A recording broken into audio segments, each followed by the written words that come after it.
Dok, kenapa anak saya, Dok? Kenapa anak saya, Dok? Bu, berdasarkan hasil pemeriksaan lab, trombosit anak ibu sangat rendah. Jadi anak ibu terkena demam berdarah. Tolong ya, Dok. Iya, Bu. Bantu. Iya, dibantu. Dengue merupakan penyakit yang telah lama menjadi momok di daerah tropis, terutama di Indonesia. Ditularkan oleh nyamuk Aedes aegypti dan telah banyak menyebabkan penderitaan. Penularan dengue sangat bergantung pada lingkungan yang mendukung keberadaan nyamuk Aedes aegypti, seperti suhu, kelembapan, curah hujan, dan tempat berkembang biak yang ideal bagi nyamuk berkontribusi besar terhadap penyebaran virus ini. Nyamuk Aedes aegypti yang merupakan faktor utama dengue memiliki kebiasaan tinggal di dalam rumah dan menggigit manusia, menjadikannya ancaman besar di daerah urban. Ketika nyamuk ini menggigit seseorang yang terinfeksi dengue, mereka dapat menyebarkan virus ini ke orang yang sehat. Jangan khawatir, penyakit DBD dapat dicegah dengan 3M+. Menguras penampungan air, menutup penampungan air, mendaur ulang sampah yang dapat berpotensi sebagai sarang nyamuk, menaburkan bubuk larvasida ke dalam penampungan air, menggunakan obat anti nyamuk, menanam tanaman pengusir nyamuk, serta memelihara ikan pemakan jentik nyamuk. Selain pencegahan tersebut, pemerintah memiliki inovasi teknologi Wolbachia untuk menurunkan penyebaran demam berdarah dengue.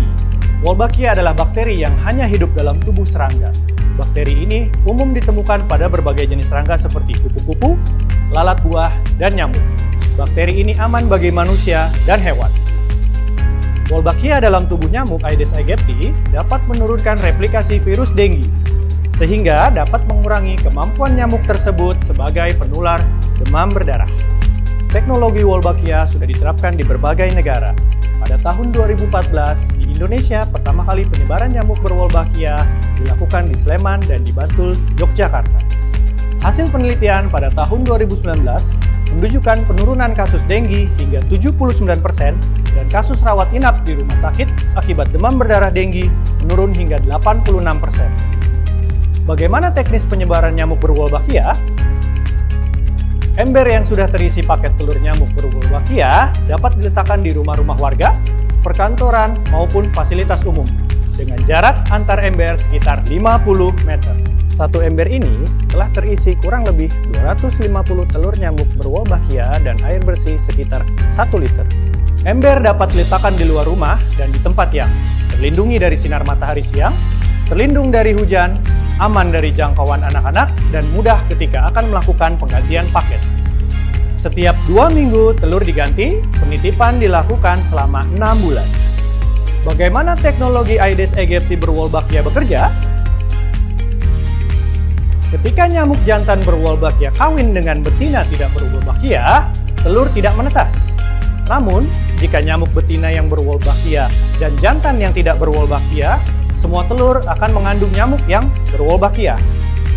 Nyamuk berwolbachia kemudian dilepaskan ke lingkungan, dan nyamuk-nyamuk ini berkembang biak dan menyebarkan bakteri ini ke generasi berikutnya, sehingga pada suatu saat sebagian besar populasi nyamuk sudah berwolbachia.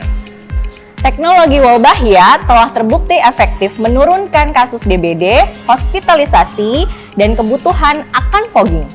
Dengan dukungan kebijakan global dan komitmen nasional, teknologi ini siap diimplementasikan di berbagai daerah endemik dengue di Indonesia. Dengan mengenal nyamuk berwolbachia Dan rajin melakukan 3M+, kita bisa bersama-sama mengurangi penyebaran DBD. Mari kita terus mendukung dan menyebarkan informasi tentang teknologi Wolbachia agar lebih banyak daerah dapat merasakan manfaatnya. Bersama, kita bisa mengendalikan dengue dan melindungi kesehatan masyarakat.